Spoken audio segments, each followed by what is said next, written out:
कांग्रेस का 138वां स्थापना दिवस नागपुर में मनाया जा रहा है। क्योंकि 2024 के लोकसभा चुनाव आने वाले हैं, इस सभा को पूरी तौर से आप कह सकते हैं कि कांग्रेस के लोकसभा इलेक्शन कैंपेन की शुरुआत माना जा रहा है।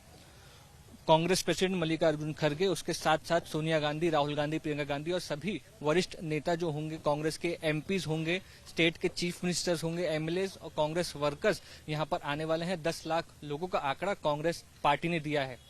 चुनावी तरीके से इसको आप देखें तो नागपुर, जहां पर यह सभा होने जा रही है, सेंट्रल इंडिया में यहां पर आता है और साथ ही साथ राष्ट्रीय स्वयंसेवक संघ का जो हेडक्वार्टर्स है वो भी नागपुर के इसी हिस्से में है। और इसीलिए आप कह सकते हैं कि इस जगह से जब शुरुआत हो रही है कांग्रेस के कैंपेन की, तो जो कांग्रेस के नेता है वो ये कह रहे हैं कि इंदिरा गांधी अपने जो कैंपेन है उसकी शुरुआत नागपुर से किया करती थी और वो ये कहती थी कि नागपुर हिंदुस्तान का दिल है। अब ये देखना होगा कि जितनी सीटें आप कह सकते हैं लोकसभा की महाराष्ट्र में है 48, और उसमें से पिछली बार 2019 के चुनाव में सिर्फ एक लोकसभा सीट जो कांग्रेस को हासिल हुई थी वो भी नागपुर यानी कि महाराष्ट्र के विदर्भी इलाके से हासिल हुई थी। उसके बाद असेंबली इलेक्शन में कांग्रेस का नागपुर में जो परफॉर्मेंस है वो इम्प्रूव हुआ। अगर आज के टाइम पर अगर आप देखें तो महाराष्ट्र कांग्रेस के जो अध्यक्ष हैं वो भी विदर्भ इलाके से हैं और साथ ही साथ जो लीडर ऑफ अपोजिशन हैं वो भी नागपुर विदर्भ इलाके से हैं।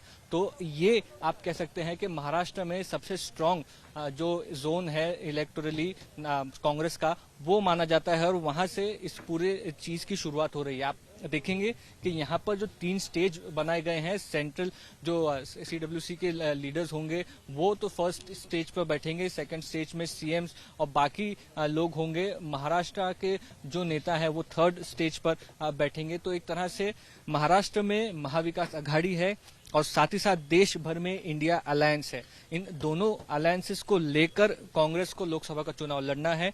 कांग्रेस के नेता खुद ये बात मानते हैं कि बहुत बड़ा चैलेंज, एक तरह से अस्तित्व की लड़ाई उनकी 2024 का लोकसभा इलेक्शन होने वाला है और इसीलिए राहुल गांधी ने न्याय यात्रा भी है अनाउंस कर दी है। तो आप कह सकते हैं कि एक तरह से कांग्रेस इलेक्शन मोड में आ रही है। लेकिन पिछले इलेक्शंस में जो 3 स्टेट्स कांग्रेस हारी है उसके बाद जो मोटिवेशन कांग्रेस के वर्कर्स को जरूरी है वो एनर्जी क्या यहां से उनके लीडर्स से मिल पाएगी। दूसरी इंपॉर्टेंट चीज अगर आप देखें कि किस तरह से हिंदुत्व का जो प्लैंक है उसे बीजेपी के प्लैंक को डील किया जाए, ये कांग्रेस के लिए एक बड़ा चैलेंज है। क्योंकि अब सैम पित्रोदा ने जिस तरह से राम मंदिर के उद्घाटन पर स्टेटमेंट्स किए हैं उसके बाद से फिर कांग्रेस के ऊपर इन चीजों की आलोचनाएं हो रही हैं।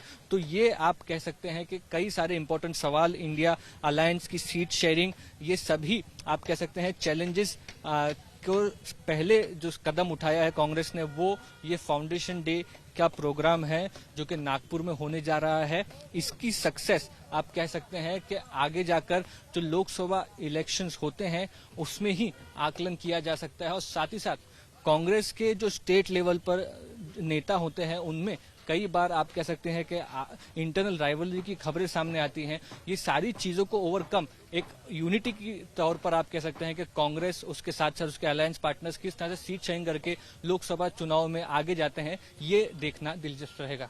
नागपुर में कैमरा पर्सन समीर शानबाग के साथ मुस्तफा शेख, आज तक।